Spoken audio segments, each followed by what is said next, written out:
Bienvenue à tous dans ce 19-20, une heure d'information et à la une de l'édition nationale de 19h30, Michel Sapin et Arnaud Montebourg officiellement investis de leur nouvelle mission aujourd'hui. Bercy en tandem sur le modèle allemand. Les deux hommes promettent de parler d'une seule voix pour aller chercher la croissance. Vigilance dans les aéroports et les hôpitaux. La France renforce son système d'alerte face au risque d'épidémie Ebola. Le virus a déjà fait 83 morts en Guinée. Tout d'abord, l'actualité en Provence-Alpes avec une manifestation de soutien à un lycéen originaire de Macédoine menacé d'expulsion. À Marseille, élèves et professeurs se sont réunis ce matin devant le tribunal administratif.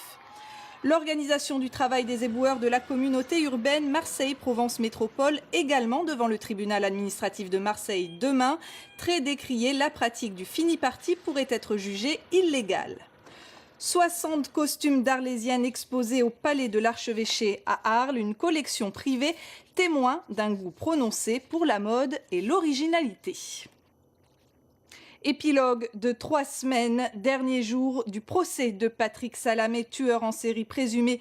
Le verdict est attendu d'une minute à l'autre aux assises des Bouches-du-Rhône à Aix-en-Provence. Le quinquagénaire marseillais encourt la réclusion à perpétuité assortie d'une peine de sûreté de 22 ans pour l'enlèvement, la séquestration et la disparition de 3 femmes en 2008. Jean-François Giorgetti, Sylvie Garat. Un réquisitoire précis et sans concession. Et on vient justement d'apprendre ce verdict. Patrick Salamé vient d'être condamné à la réclusion criminelle à perpétuité assortie d'une peine de sûreté de 22 ans pour, je cite, l'énormité de ses crimes. Mobilisation à Marseille autour de Sefo. Ce jeune Macédonien de 19 ans arrivé dans la région il y a 3 ans passera son baccalauréat dans quelques semaines, sauf si la justice française le contraint à quitter notre territoire. François Bombard, Jolovette. Si jamais il y a un refus, que comptez-vous faire? Nous nous mobiliserons. Rénovation de 199 cellules sur 317. Rénovation également des coursives, colmatage des trous, moins de rats, de cafards et de détritus. Un rapport sur la maison d'arrêt des Baumettes de Marseille fait état de nettes améliorations, encore fragiles cependant, compte tenu des incertitudes budgétaires. C'est le contrôleur général des lieux de privation de liberté, Jean-Marie Delarue, qui l'a rédigé. La construction d'un nouveau bâtiment est en cours. Il devrait accueillir environ 400 détenus à partir de 2016. L'établissement pénitentiaire actuel en compte près de 2000. Le fini-parti en sursis, audience en appel demain au tribunal administratif de Marseille. À l'origine du recours, un citoyen, avocat de son métier. Il veut en finir avec cette organisation du travail des éboueurs marseillais. Valérie Chénine, Valérie Bourg. Le fini-parti ne sera peut-être plus la règle de l'organisation du travail des éboueurs à Marseille désormais. Quel avenir politique pour Pape Diouf, candidat à la mairie de Marseille? Ces dernières semaines, l'ancien patron de l'OM a donné ce midi une conférence de presse pour présenter son bilan de campagne et la suite qu'il entend donner à son mouvement. Malgré les critiques de la gauche, il considère n'être pas responsable de la victoire du Front National dans les 13e et 14e arrondissements. Pape Diouf a récolté 6% des suffrages au premier tour de l'élection municipale marseillaise. Ce n'est pas un échec, a-t-il déclaré. Cette histoire, à présent, dans la lignée de Manon des Sources, sauf qu'à la Brianne, dans les Alpes de Haute-Provence, ce sont les terres agricoles qui font l'objet de convoitises.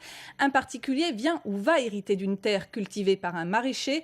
Or, il a décidé de déloger le locataire. Prêt à employer les grands moyens, il a reconnu être passé à l'action un dimanche à 6 h du matin. Véronique Bouvier, Léo Santofanti. C'est un désastre. Manifestation aujourd'hui aux abords du Sénat des opposants à la centrale biomasse de Gardanne. Ce 3 avril marquait le dernier jour pour le dépôt d'amendements au projet de loi d'avenir sur la forêt. Projet de loi qui sera examiné à partir de mardi prochain par les sénateurs. Ces militants, soucieux de protéger la filière bois, sont venus de plusieurs régions, habillés symboliquement de noir. Écoutez. Cette centrale ayant besoin de 850 000 tonnes, actuellement il est impossible de l'approvisionner. Donc le plan d'approvisionnement va sur 400 km à la ronde, jusqu'en Bourgogne, dans tout le PACAL, jusque dans le Narbonnais. Ça veut dire le Massif central, les Cévennes bien sûr.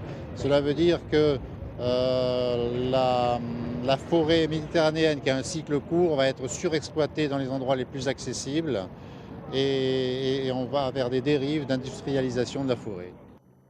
C'est la semaine du développement durable. Gros plan ce soir sur une action environnementale remarquable à Marseille. La CERAM, société d'exploitation du réseau d'assainissement de Marseille, a reçu un label pour son travail sur les berges du Jarret. Jean-Louis Boudard, Emmanuel Zini. C'est une oasis au cœur des quartiers nord, un étonnant coin de verdure dans le quartier de La Rose. L'évolution des tenues de fête des Arlésiennes à découvrir dès demain au Palais de l'Archevêché à Arles. Un mois pour revisiter plusieurs siècles d'élégance. Marie Arnaudet, Jérémy Essas. 60 silhouettes d'Arlésiennes, comme surgies du passé pour témoigner du goût des femmes d'Arles pour la mode. À Montgenèvre, le snowboard cross est tendance depuis quelques années, pas seulement comme on pourrait le croire depuis la médaille d'or aux Jeux Olympiques de Sotchi du haut alpin Pierre Voltier. Reportage Nathalie Demier, Michel Serran. Avant de se lancer sur la piste, on peut avoir une pensée pour les champions et puis on se jette, non sans une légère appréhension, c'est ce qui fait le piment de l'exercice. Dans quelques instants, la météo, puis votre édition locale vous attend. Informations et reportages sont à retrouver sur notre site internet provence-alpes.france3.fr. Demain, ne ratez pas à 9h50 l'émission spéciale sur l'élection de Jean-Claude Gaudin à Marseille. Émission en direct de l'hémicycle du premier conseil municipal du 4e mandat de Jean-Claude Gaudin, à suivre aussi sur internet. Seconde partie de soirée, le Grand Soir 3, 19h30, le journal national. Excellente soirée à tous.